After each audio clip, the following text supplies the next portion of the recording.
Subscribe करें और bell दबाएं ताकि कोई खबर रह न जाए।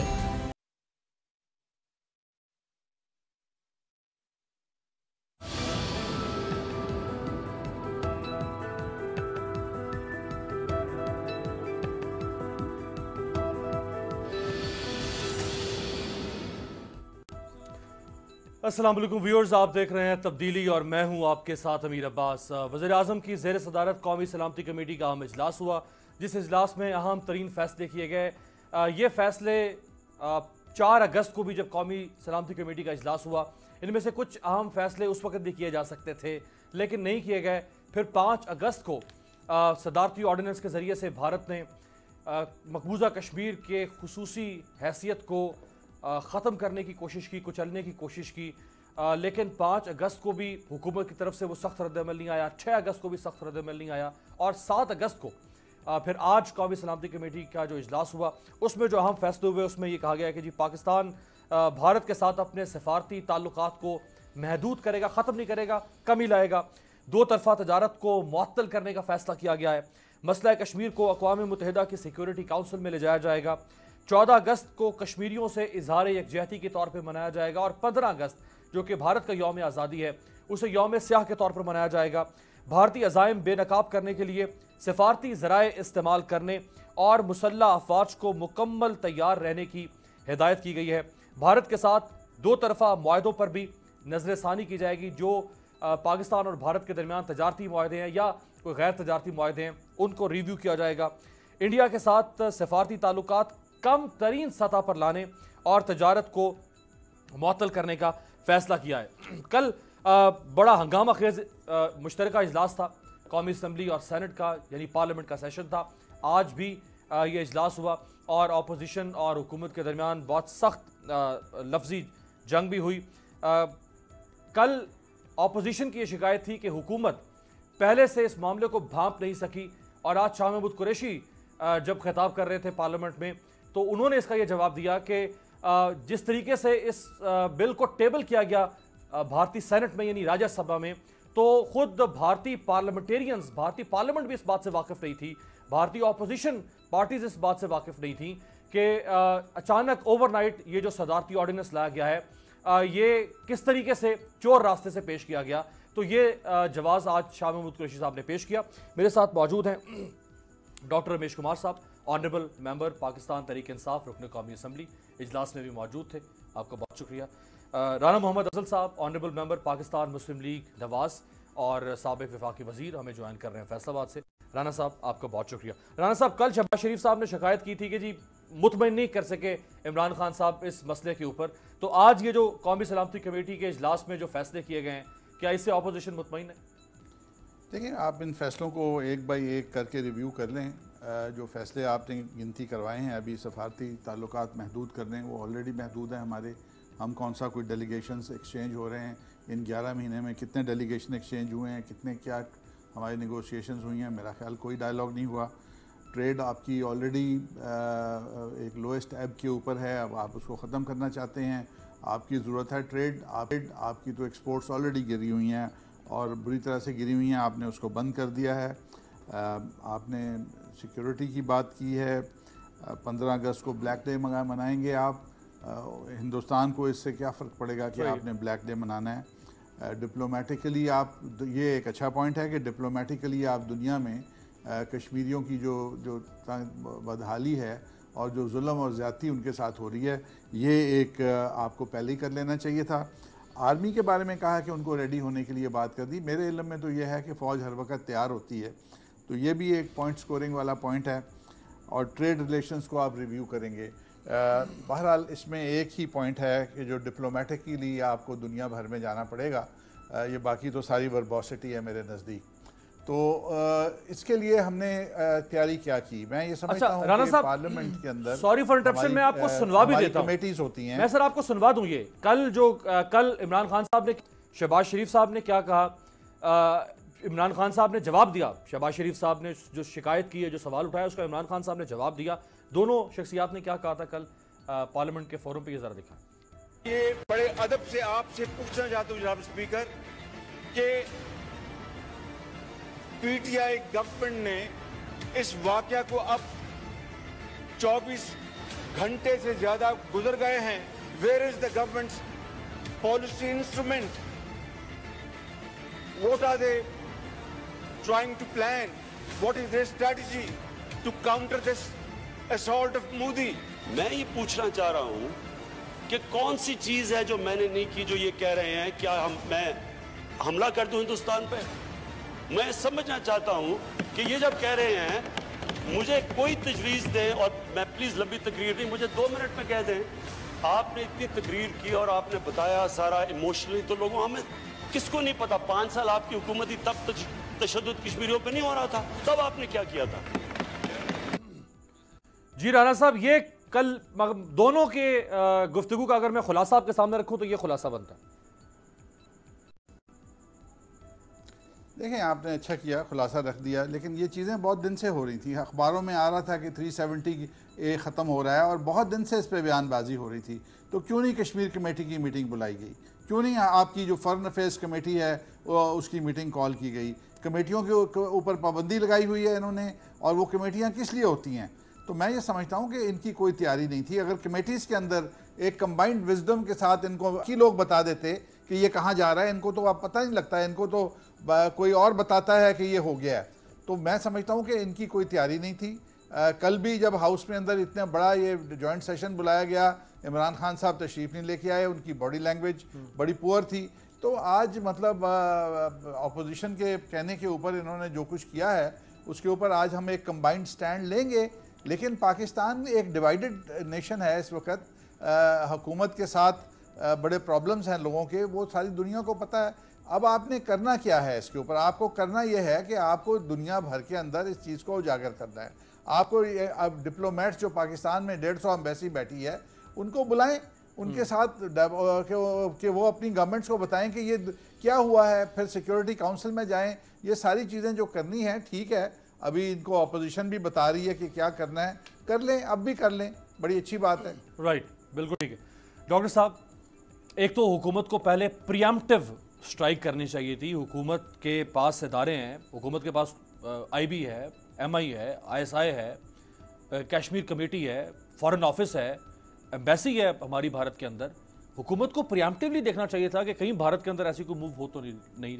लेकिन अगर आप नहीं देख सके तो 5 अगस्त से लेके आज शाम तक कोई फैसला आप नहीं कर सके, सिवाय ये जो भी फैसला है आज शाम को कौमी सलामती कमेटी। मेरी शायद आपकी नज़र से स्पीच नहीं गुजरी है। मैं कल भी जब पार्लियामेंट के अंदर था और जब स्पीचेस हुई और उसके बाद जब बाहर आया तो मीडिया के ऊपर मुझसे लोगों ने पूछा कि आपको क्या उम्मीद नज़र आई। मैंने कहा जो माजी में हुआ वही आज हो गया। PTI की पॉलिसी बता दें। और माजी में हुआ वो अभी हो गया। 70 सालों के अंदर कश्मीर की जो स्ट्रगल है, जहाँ पे भी नेक नियति के साथ कोई स्ट्रगल होती है वो हमेशा कामयाबी की तरफ जाती है। मगर हमें ये देखना पड़ेगा कि कश्मीर की स्ट्रगल को उजागर करने में कश्मीर की आवाम के साथ पाकिस्तान ने साथ दिया, मगर कौन सी चीज़ की कमी थी कि आज तक उस स्ट्रगल में हम पूरे तरीके से कामयाब नहीं हुए हैं। और आज इतने मतलब हो गए कि इंडिया की इतनी जुर्रत हो गई कि एक बहुत बड़ा अपना आप को डेमोक्रेटिक कंट्री समझता है, मगर एक म्यूचुअल अंडरस्टैंडिंग के साथ एक बना हुआ है ये कानून जो ये अमेंड कर ही नहीं सकता, इंडियन गवर्नमेंट नहीं कर सकती, ये म्यूचुअल अंडरस्टैंडिंग के साथ हुआ है। और उन्होंने स्टेट सब्जेक्ट को ख़त्म करके जो उन्होंने किया, उनकी जुर्रत कैसे हुई? मैं समझता हूँ कि पाकिस्तान के अंदर हमारी सारी पॉलिटिकल पार्टीज़, कल मैं सच बताऊँ कि मैं किसी political party including government including opposition में किसी की स्पीच की तारीफ़ नहीं करूँगा कि इसने सही स्पीच की, या अगर अपोजिशन में शहबाज शरीफ साहब गवर्नमेंट में थे तो उनकी वो स्पीच थी जो आज खान साहब की स्पीच थी, जब अपोजिशन में है तो वो उनकी, मतलब या खान साहब का जवाब, मतलब मैं किसी को ये नहीं कहूँगा कि परफेक्ट थी और कश्मीरियों को सही रिप्रेजेंट किया। वैसे प्राइम मिनिस्टर की स्पीच भी कल को बहुत मुतासिरकुन नहीं थी। मैं समझता हूँ किसी की मुतासिरकुन नहीं थी। हाँ। ये कल जब मेरी बात हुई तो मैंने अपनी कमेटी के अंदर ये बातें की कि हमें एक तो बिल्कुल रेस्पॉन्स तो देना चाहिए, हमें कोई जंग नहीं करनी, मगर हमें रेस्पॉन्स ये देना चाहिए जो आज मैंने अपनी स्पीच में बात की कि आज जो तजारती तल्कात की बात की गई, या मैंने तो ये कहा था कि फ़ौरन अब मैं अपना हाई कमीशन वापस बुलाना चाहिए, हमें तजारती तल्कात ख़त्म करना चाहिए। आज हमने तीसरे दिन वापस बुलाया, ठीक, और ये मेरी कल की बात थी कि ये सारी चीज़ें करके और हमें मिशन पार्लियामेंट का बनाना चाहिए, गवर्नमेंट का नहीं। पार्लियामेंट का मिशन जब जाएगा तो हमारे इंटरनल डिफरेंसेस जाहिर नहीं होंगे। अगर गवर्नमेंट के लोग अगर बाहर जाते हैं, मिशन से बात करते हैं, अगर हम सारे डिप्लोमेटिक के साथ मिलके यहाँ पे ये बात करते हैं। जब मैं फरवरी में गया था, इंडिया गए थे आप? इंडिया गया था, तब सुषमा स्वराज ने मुझे कहा कि मैंने तो सारी डिप्लोमेसी को बता दिया है कि नाउ इनफ इज इनफ, हम कश्मीर में ये करने जा रहे हैं। और मैंने पोम्पियो से भी बात कर ली है, अमेरिकन से। जब अमेरिका, अब खान साहब जब अब गए थे, तब भी मैंने कहा था कि ट्रंप एक बिजनेसमैन है, कहीं हमारे साथ कहीं डबल गेम ना हो जाए। और तब भी मैंने कहा था कि बी केयरफुल।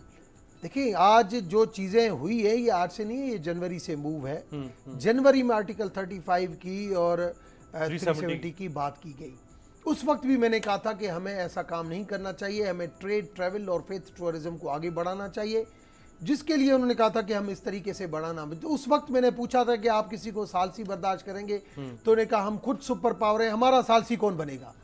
तब मैंने कहा था कि भाई सालसी, मैं जब ट्रंप ने कहा ना मुझे सालसी की पेशकश की गई है, मैंने उस वक्त कहा कि जो सालसी की पेशकश की गई है तो इसका मतलब ये कि पीछे और कोई राज होगा। तब मुझे उस टाइम क्लिक हुआ कि ऐसे नहीं कि आगे वो स्टेप बढ़ के फिर सालसी की पेशकश करें। देखिए, आज अगर ये 2-3 महीने इंडिया को टाइम मिल जाता है तो उनके पास ऐसी प्लानिंग है, ऐसे पंडित हैं जो वहाँ पे कश्मीर के अंदर आके अपनी वहाँ पे आ जाएगी। और आर्डिनेंस एक मरतबा आता है तो आर्डिनेंस उसके राइट्स को सिक्योर करता है। 3 महीने अगर उनको मिल गए, 3 महीने के बाद आप कितना भी प्रेशर डालें, पहली तो वापस ऐसे होगा नहीं। वैसे वो लोकसभा में टेबल हो गया बिल, देखिए तभी भी आर्डिनेंस के 3-4 महीने का टाइम होता है ना। और दूसरी आपको मैं बात बताऊं, इस गलतफहमी में हमें कभी भी नहीं रहना चाहिए कि इंडिया की जो पॉलिटिकल पार्टीज या डेमोक्रेटिक पार्टीज वो इसको अंडू कर देगी, ऐसे नहीं सोचें आप। जैसे यहाँ पे पाकिस्तान के अंदर रहने वाले पाकिस्तान से मोहब्बत करते हैं, ऐसे इंडिया में भी रहने वाले इवन मुस्लिम कम्युनिटी भी इंडिया से उतनी मोहब्बत करती है। ये बिल्कुल गलत फहमी है कि आप कश्मीर की स्ट्रगल में, अगर इंडिया के अंदर 22 करोड़ मुसलमान हैं, अगर वो स्ट्रगल में शामिल हो जाए तो इंडिया आज ही जो हाथ उठा लेगा, मगर वो स्ट्रगल में शामिल नहीं होंगे। वो स्ट्रगल में वो इंडिया से उतनी मोहब्बत करते हैं। ये जो बार बार बात की जाती है कि भाई वहाँ पे ये मसला है, वो मसला है, बिल्कुल ऐसी चीज़ नहीं है। ये बिल्कुल ऐसी चीज़ नहीं है। तो मैं समझता हूँ कि हमें सोच समझ के स्टैंड के साथ डिसीजन लेने चाहिए, एक रिएक्शन दिखाना चाहिए कि पाकिस्तानी गवर्नमेंट ने इसको सीरियस लिया है और ये थ्रेट इंडिया को कोई असर नहीं करेगा। सही है। ये थ्रेट इंटरनेशनल कम्युनिटी को असर करेगा कि यार पाकिस्तान ने सीरियस ले लिया है, पाकिस्तान ने सफारती तल्कात, तजारती तल्कात खत्म कर दी है, अपनी बॉर्डर के ऊपर अपनी फोर्स को जो एक्टिव कर दिया है, एयरफोर्स को एक्टिव कर दिया है, एयर स्पेस बंद कर दिया है, और इन्होंने हमें फाइनल अल्टीमेटम दिया है 15 दिन का। ये अपना मिशन बनाया और उस मिशन के अंदर भी मैसेज क्या जाना चाहिए। जब हम मदीना मॉडल की बात करते हैं तो मदीना मॉडल में आखिरी पैगंबर ने सबको माफ करके और उस मुल्क को संवारा। मैं आपको खबर ये भी दे दूं कि पाकिस्तान ने भारत के सफीर को मुल्क बदर करने का ये मैंने कल एडवाइस दी थी, ये मैंने कल कहा था, मैं खुद बैठ के मैंने कहा था कि सर ये चीजें प्राइम मिनिस्टर साहब को स्पीच के अंदर अनाउंस करनी चाहिए। मैं कल बैठा हूं उनके साथ, मैंने कल ये एडवाइस दी थी कि आप इस तरीके से रिएक्शन दिखाएं। कल कोई रिएक्शन नहीं। अच्छा, मैं जरा रिएक्शन अगर हम इंटरनेशनली नहीं दिखाएंगे, इंटरनेशनली अगर ये रिएक्शन नहीं दिखाएंगे तो इंटरनेशनल कम्युनिटी हमारे इंटरनल से, जैसे माजी में इंटरनल माजी में पॉलिटिकल पार्टीज और एस्टेब्लिशमेंट के डिफरेंस थे, आज पॉलिटिकल पार्टीज के अपने आज पॉलिटिकल, और उसका फायदा इंटरनेशनल कम्युनिटी हमारे वीक स्टैंड्स को देख के इंडिया को कुछ नहीं कहेगा। एक टर्की कहेगा, थोड़ा बहुत चाइना में खुश कर देगा, इवन इतना अमेरिका को आज हमारी जरूरत है। आज तक अमेरिका ने इंडिया को शटअप कॉल नहीं दिया। बड़ी अफसोस की बात है कि हमने अपने इंटरनल डिफरेंसेस को एन उस वक्त पूरे जोबन पर लाकर दुनिया के सामने रखा है जब कश्मीर अपने नाजुक तरीन दौर से गुजर रहा है। नाजुक तरीन यानी कश्मीरी जिस्मानी जबर, तशद्दुद, कर्फ्यू सब बर्दाश्त कर सकते थे, लेकिन वो ये बर्दाश्त नहीं कर सकते थे कि उनकी खुसूसी हैसियत को, आज़ादी को ख़त्म कर दिया जाए। आज कश्मीर उस दौर से गुजर रहा है, लेकिन पाकिस्तान की पार्लियामेंट ने कश्मीर के मसले को उजागर करने के लिए जो ज्वाइंट सेशन बुलाया, सबसे पहले तो कल पाकिस्तान के वज़ीर-ए-आज़म इमरान खान साहब, जो कोई हैसियत नहीं देते कौमी असम्बली को, कल वो ताख़ीर से आए कौमी असम्बली के इजलास पे। उसके बाद फिर वो जब बिलावल साहब ने स्पीच शुरू की तो इमरान खान साहब स्पीच छोड़कर चले गए, उठकर चले गए। और इसके साथ साथ ऑपोजिशन जो है उसने कल क्या किया, यानी बिलावल साहब ने सिलेक्टेड कह दिया प्राइम मिनिस्टर को, आप सारा साल सिलेक्टेड कहते रहे, आपने 4 साल भी सिलेक्टेड कहना है। क्या जरूरी था कि आप कल की स्पीच के अंदर इग्नाइट करते इस किस्म के पॉलिटिकल डिफरेंसेस को? कल क्या हुआ पाकिस्तान की पार्लियामेंट में, दिखाएं सर।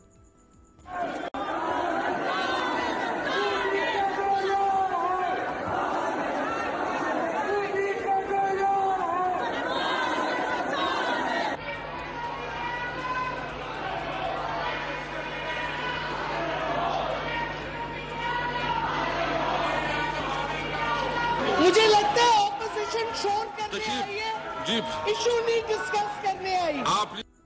ये था कल के इजलास का खुलासा। अब आज के इजलास के अंदर एक सेनेटर मुशाहिदुल्लाह खान साहब वफाकी वजीर रह चुके हैं, और दूसरी तरफ फवाद चौधरी साहब तहरीक इंसाफ के भी पार्टी के भी सीनियर ओहदेदार रहे और फेडरल मिनिस्टर। आज उन दोनों ने कश्मीर के लिए बुलाए गए पार्लियामेंट के इजलास को क्या रंग दिया है, दिखाएं सर। मैं अपनी तकरीर, आपको याद होगा, तशरीफ रखें एमएनए साहिबान, सेनेटर साहिबान तशरीफ रखें जी। जी, एक तो ये डब्बू साहब बोले जा रहे हैं, मैं अब इनका क्या करूं, मैं इन्हें घर छोड़ के आया था, ये फिर इधर आ गए। मुशाहिद साहब प्लीज जी। जी अब बात तो करने दें प्लीज, नो क्रॉस टॉक जी। मिनिस्टर साहब आप भी प्लीज। तुम्हें तो मैं बांध के आया था। नहीं प्लीज इस तरह के अल्फाज एक्सपंज कर देंगे। तुम मारेगा, आ जरा मैं बताता हूँ प्लीज प्लीज अभी सुनो, आप तशरीफ रखें प्लीज प्लीज तशरीफ। और 2 टके का, और तुम्हें तो गले से तशरीफ रखें जय जी। चलो शट अप सवारी साहब, मेहरबानी करें आप। जी मुशाहिदुल्लाह खान साहब प्लीज शट अप। आप अली मोहम्मद खान साहब, बदतमीज इंसान, तुम बजाओ जी। नहीं हो माइक दो मैं जी। बैठे जी, जय तशरीफ रखें जी, तशरीफ रखें मुशाहिद, प्लीज तशरीफ रखें। मिनिस्टर साहब तशरीफ रखें जी, प्लीज तशरीफ रखें जी। मिनिस्टर साहब जो कुछ अभी बातें होंगी वो सारे एक्सपंज कर दी। मैं तो तकरीर कर रहा हूँ, मैंने किसी को, मैं कल से बैठा हुआ हूँ। प्लीज प्लीज मिनिस्टर साहब आप तशरीफ से बैठ जी। तेरे जैसे बड़े देखे मैंने।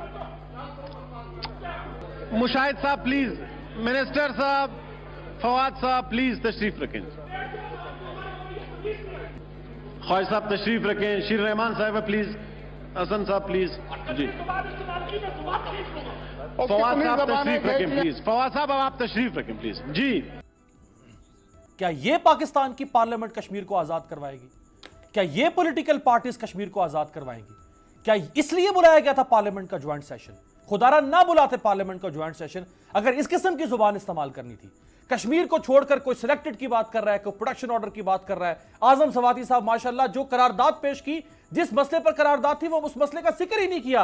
राना मोहम्मद अफजल साहब यानी 35 से और 370 का जिक्र ही नहीं किया, उसके बगैर करारदाद पेश कर दी। हुकूमत तो हुकूमत माशाल्लाह, ऑपोजिशन जो है वो भी सुभान अल्लाह।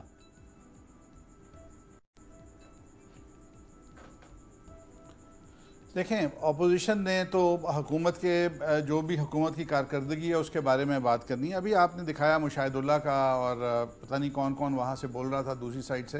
तो मुशाहिदुल्लाह ने क्या गलत किया है इसके अंदर? उसको जब बात नहीं करने देंगे वो आगे से रिएक्ट तो करेगा। आज हमारे वज़ीर-ए-आज़म ने क्या किया? सर डब्बू कहना की जो सर डब्बू कहना बांध के आया, जब उसको डिस्टर्ब किया तो कहा ना, जब उन्होंने डिस्टर्ब किया फिर कहा ना, खुद ही तो नहीं कह दिया। नहीं, लेकिन उसके लिए और अल्फाज भी। जब आपको कोई डिस्टर्ब करेगा तो आप पॉलिटिशियंस की वोकैबुलरी तो माशाल्लाह बड़ी अच्छी होती है ना। वो तो स्पीकर की बात भी नहीं मान रहे थे। आपके वज़ीर-ए-आज़म ने क्या किया है? आपके वज़ीर-ए-आज़म ने दुनिया को बताया कि पाकिस्तान की तो जो पूरी अपोजिशन है, जो इनसे 2 गुना वोट लगती है, वो करप्ट है। और दुनिया इनको जानती है कि ये क्या है, और दुनिया जानती है कि पाकिस्तान में किस तरह से यू टर्न मारे गए हैं, किस तरह से झूठ बोला गया, किस तरह से इकोनॉमी हमारी डाउन हुई है, हमें इन्होंने चोर बना दिया। खुद ये इनका मैं कैरेक्टर आप मुझे अच्छा नहीं लगता कि मैं बात करूं, तो पाकिस्तान को तो तबाह किया है इन लोगों ने। आज हमारा हौसला है कि आज हम फिर पार्लियामेंट में खड़े हैं, कश्मीर के लिए इनका साथ देने के लिए खड़े हैं, ताकि इस हुकूमत का कोई मुंह जो है वो बाकी रह जाए, इस हुकूमत का कोई चेहरा देखने के काबिल हो जाए। हम इनके साथ खड़े हैं, लेकिन अगर इनकी बदतमीजी इसी तरह से जारी रहेगी तो मैं समझता हूं कि हम क्या कर सकते हैं। ऑपोजिशन इनके साथ जो कुछ है, इनके पास ताकत है, इनके पास ये सिलेक्टेड हैं, तो ये फिर चला लें पाकिस्तान को। इनसे चल नहीं रहा पाकिस्तान। तो अब ये वक्त आ रहा है कि अवाम इनको घसीटेंगे, अवाम घसीटेंगे जिस तरीके से अवाम को इन्होंने रुसवा किया है, और कश्मीर के अंदर जो इन्होंने हरकतें की हैं उसके ऊपर भी अवाम इनको घसीटेंगे। ये वक्त करीब आने वाला है, खुदा ना खास्ता। राइट। अच्छा राना साहब एक चीज बता दें, फिर मैं जरा डॉक्टर साहब से बात करता हूं कि इमरान खान फर्ज कर लें सिलेक्टेड नहीं, फर्ज कर लें, बात कहना चाहूंगा जी कि डॉक्टर साहब ने बड़ी अच्छी बातें की हैं, और ये जितनी बातें की हैं इनका अपनी हुकूमत के ऊपर अदम एतमाद है। ये वो बातें हैं जो ये नहीं कर रहे, जो डॉक्टर रमेश कह रहा है कि ये होनी चाहिए थी, हम भी यही कह रहे हैं। वैसे जब ये आपके साथ थे उस वक्त ये इन्हीं की हमारी बातें ना सुने, उस वक्त भी ऐसी बातें करते थे। बातें सुन लें राना साहब, जब आपके साथ थे उस वक्त भी ये आपकी हुकूमत पर एतमाद करते थे। ये किसी के साथ भी नहीं होते, ये अपने साथ ही होते हैं। नहीं देखें, अच्छी बात को अप्रिशिएट करना चाहिए, और मैं उस वक्त भी करता था, आज भी करता हूं।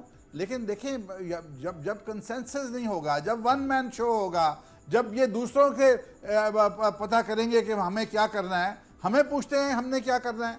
भाई आप कश्मीर कमेटी की मीटिंग बुला लेते, आप फॉरेन अफेयर्स कमेटी की मीटिंग बुला लेते, आप इसके ऊपर शुरू कर लेते, आप अपने एम्बेसडर को जो वहाँ पे इंडिया में बैठा हुआ है उसको 1 महीना पहले बताते कि आपकी एजेंसीज क्या कर रही हैं। आपकी एजेंसी सवाए ऑपोजिशन का बीज मारने के वो उधर लगाया हुआ है। ये तो एजेंसीज का काम था, आपको पहले बताते कि हिंदुस्तान क्या करने जा रहा है। ये तो राना साहब आप, और एजेंसीज को आपने ऑपोजिशन के ऊपर चढ़ाया हुआ है। राना साहब ये तो एजेंसीज की, ये तो आप बहुत बड़ी बात कर रहे हैं कि ये नहीं हुकूमत क्या एजेंसीज को आपके खिलाफ, ये तो आप बहुत बड़ी बात कर रहे हैं। अब आप और खोलना चाह नहीं, मैं नहीं करना चाह रहा, लेकिन वो कह रहे हैं, अब सुन रहे हैं लोग। अब वो कहते हैं, अब वो मुझे, मैं शायर तो नहीं है वो, कि गोली ना जाने सारा जंगल जाने, सारा बाग जाने के क्या हो रहा है। कमाल हो गया आपकी बात। अच्छा चले, ये अब इस मौजू को छोड़ ही दे। मेरा ख्याल है ये जरा डॉक्टर साहब सुने, आसिफ जरदारी साहब ने क्या फरमाया है कि इनके कहने पे, यानी इमरान खान साहब के कहने पे, तो कोई गार्ड गोली नहीं चलाएगा, किसी और ने क्या जंग लड़नी है। ये जरा सुनवा दें। मगर ये समझना कि आप कुछ कर रहे हैं या कर सकते हैं, ये आपकी गलतफहमी है। मैं जंग कर लूं, जंग आपका बॉडीगार्ड अगर उसके ऊपर फायर होगा तो आपको बचाएगा, वरना वो आप गोली चलाने को उसको कहेंगे, आपके कहने पे वो गोली नहीं चलाएगा। मैं आपको बता दे रहा हूं। ये पूछते हैं कि मैं क्या करूं। खुदा ना खास्ता अगर मेरे वॉच पे ये होता तो मेरी पहली फ्लाइट होती अबू धाबी, सेकंड फ्लाइट होती मेरी चाइना, और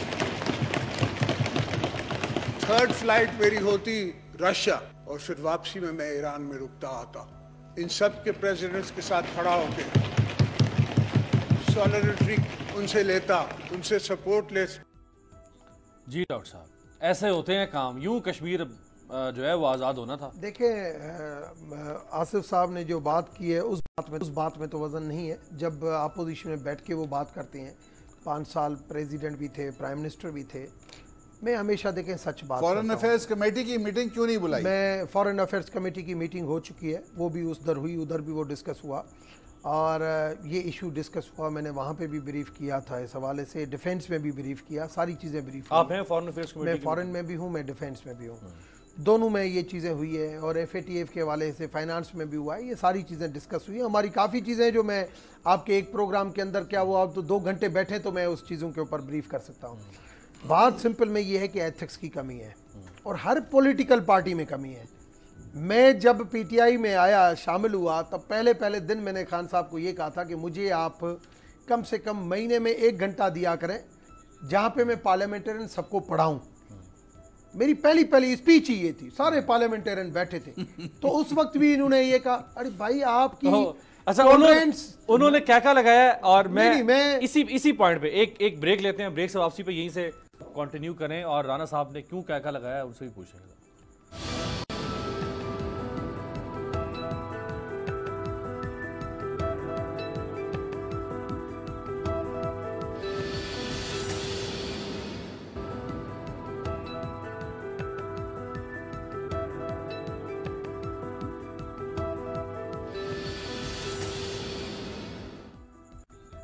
ब्रेक के बाद खुशामदेद। बड़ा भरपूर कौमी असम्बली और सेनेट का मुश्तरका इजलास यानी पार्लियामेंट का मुश्तरका इजलास जारी है। डॉक्टर उमेश कुमार साहब कुछ फरमा रहे थे आप। तो मैंने ब्रेक से पहले यही बात की कि एथिक्स के हवाले से सियासतदान होता है वो जिसको अवाम के एहसास हो, जिसमें टॉलरेंस हो, सब्र तहमुल और बर्दाश्त पहले हो, जिसको खिदमत का जज्बा हो। तो मैंने पहले दिन खान साहब को ये कहा था कि मैंने कहा सर मुझे 1 घंटा सारे पार्लियामेंटेरियन दें, क्योंकि पहली हमारी मीटिंग थी पार्लियामेंट्री पार्टी की मीटिंग। मैंने इधर उधर जब देखा, क्योंकि मैं नया आया था, तो जिस किस्म की लैंग्वेज या जिस किस्म के जज्बात थे तो मैंने कहा ये होना चाहिए। तो आज कमी जो है ना हर पॉलिटिकल पार्टीज़ के अंदर है, हर पॉलिटिकल पार्टी के अंदर एथिक्स की कमी है। आज मेरी जो स्पीच थी उस स्पीच में मैंने क्या बात की, मैंने कहा अगर 22 साल जदोजहद आप नेल्सन मंडेला जेल में रह के भी उन गोरों के जुल्म को माफ़ करके जब आता है तो कहता है कि भाई आपके सारे जुल्म माफ़ आप पाएँ और मेरे साथ इस मुल्क को संवारें। हम हमेशा मदीना मॉडल की बात करते हैं। मदीना मॉडल के अंदर उन सारे जालिमों को आखिरी पैगंबर ने माफ़ करके और मदीना की खिदमत की थी। आप कह रहे हैं नवाज शरीफ सरदारी साहब की माफ़ी की बात? आप नहीं, मैं ये कह रहा हूँ कि इदारे right person at right place के ऊपर बंदे लगने चाहिए, इदारे अपने तौर पे काम करने चाहिए, मगर जो एक दूसरे के खिलाफ नाजेबा जबान इस्तेमाल करना, एक दूसरे के साथ बहुत दूर रहना, ये मुल्क की खिदमत नहीं होगी। मुल्क की अगर खिदमत करनी है हमें, जैसे आज हुकूमत का और इस्टेब्लिशमेंट का एक आवाज़ है, ऐसे पार्लियामेंट का एक आवाज़ जाना चाहिए। अगर इकोनॉमिकली इश्यूज़ के ऊपर हमें बात करनी है, सफारती तहलकात के ऊपर हमें बात करनी है, कश्मीर इशू के ऊपर बात करनी है, नहीं तो हमारे इंटरनल डिफरेंसेस की वजह से इंटरनेशनल कम्युनिटी हमेशा हमें यूज़ करेगी और जैसे 72 सालों में करते आ रही है।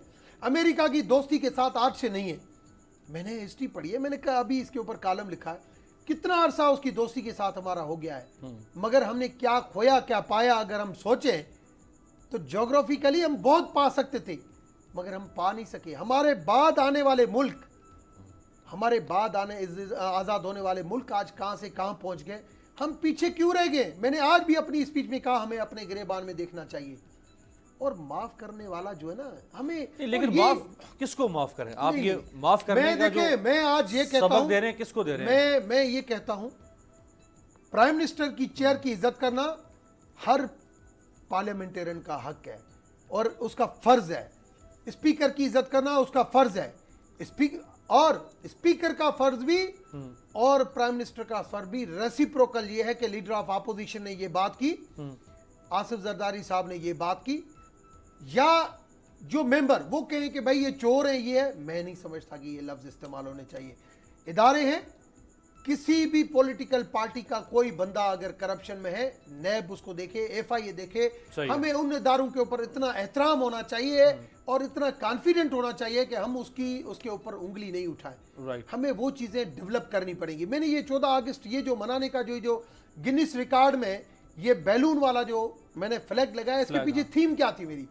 मेरी थीम ये थी कि इस 14 अगस्त को मैं बहुत मुनफरद लेके जाऊं, क्योंकि अमेरिका की विजिट के बाद जो उसने सालसी की पेशकश की, मैं इंडिया से आया था, 35 भी मेरे जहन में था, 33 70 भी मेरे जहन में था, आज़ाद जम्मू कश्मीर अभी मैं गया हूँ 15 दिन पहले, LOC विजिट करके आया था, मुझे उधर जो प्यार और मोहब्बत मिली, मैं चाहता था कि ये काम हो। मैंने कहा इस 14 अगस्त के इस फ्लैग ये गिनीज रिकॉर्ड में भी आ रहा है, 14 अगस्त से पहले ये सर्टिफिकेट भी इशू हो जाएगा। हम सारे पार्लियामेंटेरियन बैठ के स्कूल के बच्चों के साथ हम इस साए तले हम एक हैं, हम एक हैं, और उस फ्लैग के साथ हम आगे बढ़े। ये मेरी थीम है और थीम अभी भी जिंदा रखता हूँ। मेरे पास मायूसी नहीं है, लेकिन जो पार्लियामेंट के फोरम का जो इस्तेमाल था, ये चीजें जो इंप्रेशन अब ये सारी दुनिया ने देखा है। मैं जरा एक चीज दिखाना चाहूंगा। नहीं, वो बाद में दिखाई। ये चीजें जो है वो सिर्फ पाकिस्तानी अवाम को नहीं, कश्मीरियों को भी कमजोर पड़ा देती है कि यार जिसके कंधों के ऊपर हम खड़े हैं, जिन पे तकिया था वही पत्ते आवाज देने लगे। वही अगर ऐसी आवाज है, और ऐसे पता है क्या होगा, 3 महीने के अंदर अगर वहां पे लोग आ गए, बहुत हम पीछे चले जाएंगे। 72 सालों की स्ट्रगल जो है। शहबाज शरीफ साहब उन्हें भी शिकायत हुकूमत से, उन्हें भी इमरान खान साहब अच्छे नहीं लगते होंगे, उन्हें भी हुकूमत अच्छी नहीं लगती होगी, लेकिन शहबाज शरीफ साहब ने भी कल शिकायत की है। उन्होंने भी अपने दुख का एक इजहार किया है, लेकिन बड़े खूबसूरत अल्फाज में और बहुत ही शाइस्तगी के साथ और बहुत लतीफ पैराए के अंदर, और खुद प्राइम मिनिस्टर को कहका लगाना पड़ गया। जरा देखिए शहबाज शरीफ साहब ने किस तरह बात की, और फिर मैं जरा राना साहब से पूछूंगा कि क्या जरूरी था कि मुशाहिदुल्लाह खान यही अल्फाज इस्तेमाल करते जो उन्होंने किए। वज़ीर आज़म फरमा रहे थे कि जनाब हिंदुस्तान में उन्होंने ऑपोजिशन को दीवार से लगा दिया है, उन्होंने ऑपोजिशन से दीवार से लगा दिया, तो आपने तो दीवार में चुन दिया है। आप तो करते ही ये काम आपने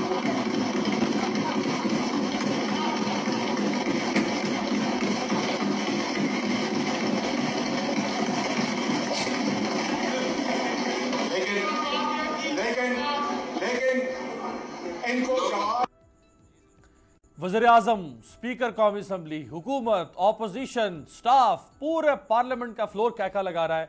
राना साहब, इस अंदाज से भी तो शिकायत हो सकती है ना, लेकिन ये डब्बू कहना, बेगैरत कहना तुम्हें बांध के आया था, कैसे इन अल्फाज की सर तायद की जा सकती? कंडेम करने चाहिए राना अफजल साहब को। देखें पहले तो मैं डॉक्टर रमेश की बड़ी अच्छी जो किताबी बातें हैं, अगर उनका असर इनकी अपनी पार्टी पे नहीं हो रहा तो ये ऑपोजिशन से कैसे तवक्को रखेंगे। ये जितनी बातें की बड़ी अच्छी किताबी बातें हैं, कुरान शरीफ भी बड़ी अच्छी बातें करता है, उन पर अमल नहीं करते लोग।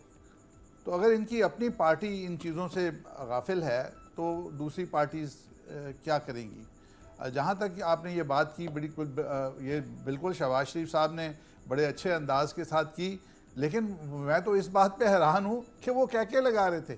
उनको तो जस्टिफाई करना चाहिए था, उनको तो कहना चाहिए था मैं तो बिल्कुल सही कर रहा हूँ, लेकिन वो भी क्या लगा रहे थे कि अपनी जो हरकत है उसके ऊपर जैसे उनको शर्मिंदगी नहीं हुई, वो उनको खुशी हुई कि मैं ये अपोजिशन के साथ ये कर रहा हूँ। तो जहाँ तक मुशाहिदुल्लाह ने उनको डब्बू कहा या उनको कुछ कहा, तो कोई एक ऐसा आदमी जो सीनियर है, जो 70-75 साल का है, और एक ऐसा बंदा जो पहली या दूसरी मरतबा पार्लियामेंट में आया है और उसको स्पीच नहीं करने दे रहा, उसकी स्पीच को इंटरप्ट कर रहा है, तो फिर भी आप मुशाहिदुल्लाह को कहेंगे कि वो बर्दाश्त करे? किस हद तक बर्दाश्त करें?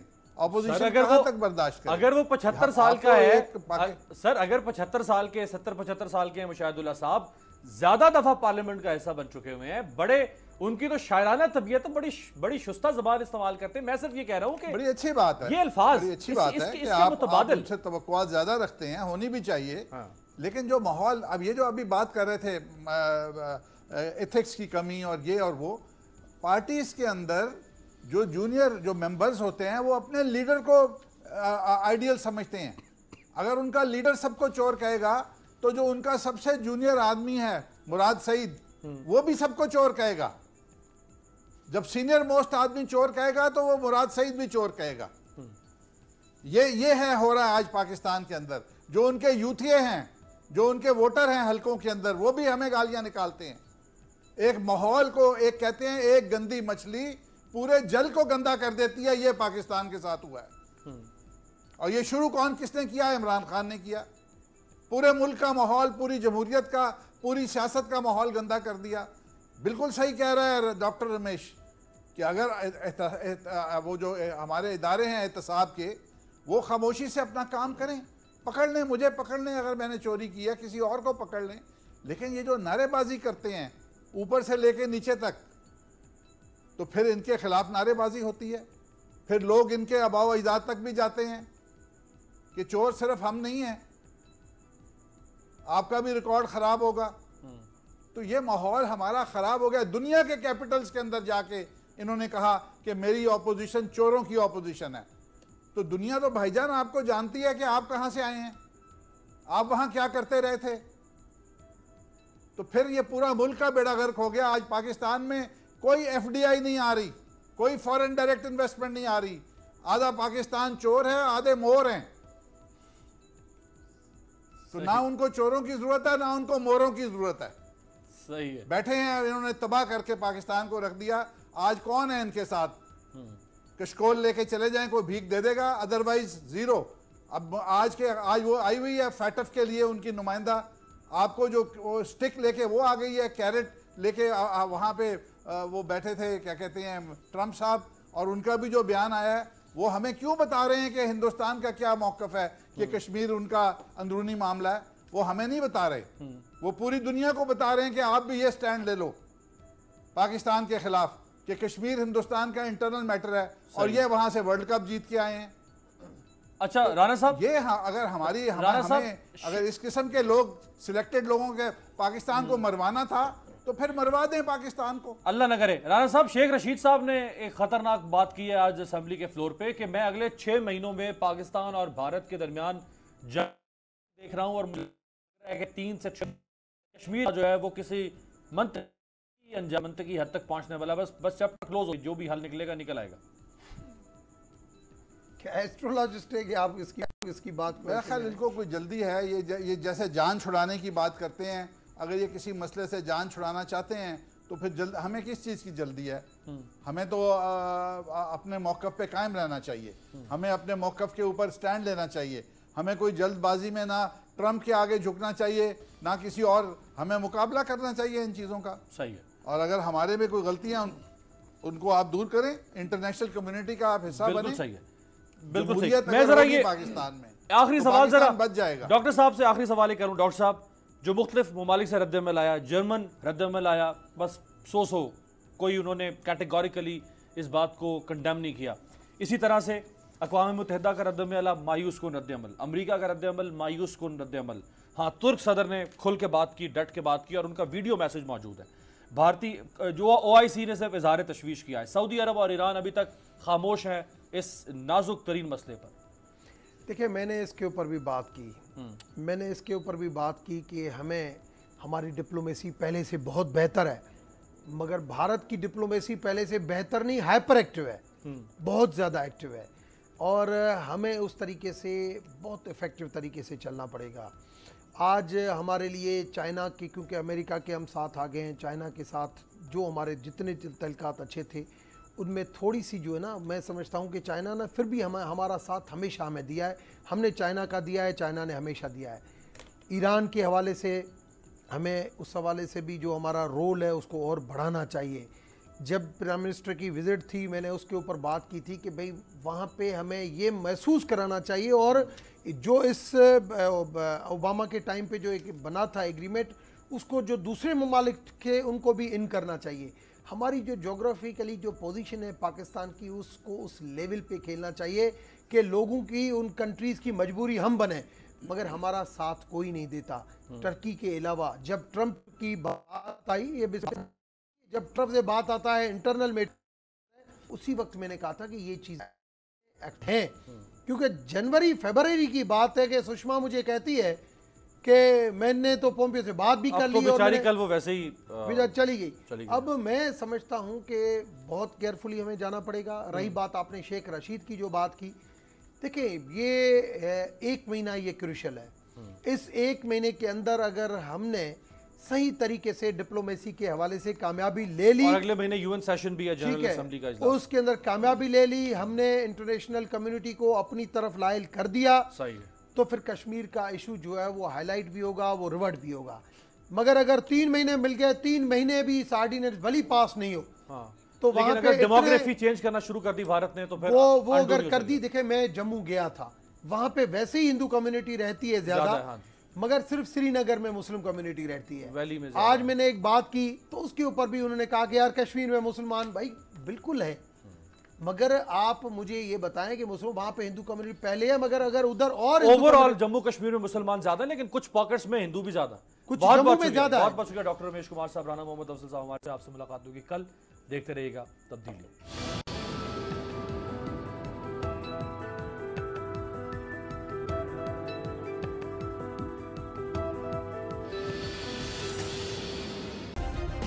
सब्सक्राइब करें और बेल दबाएं ताकि कोई खबर रह न जाए।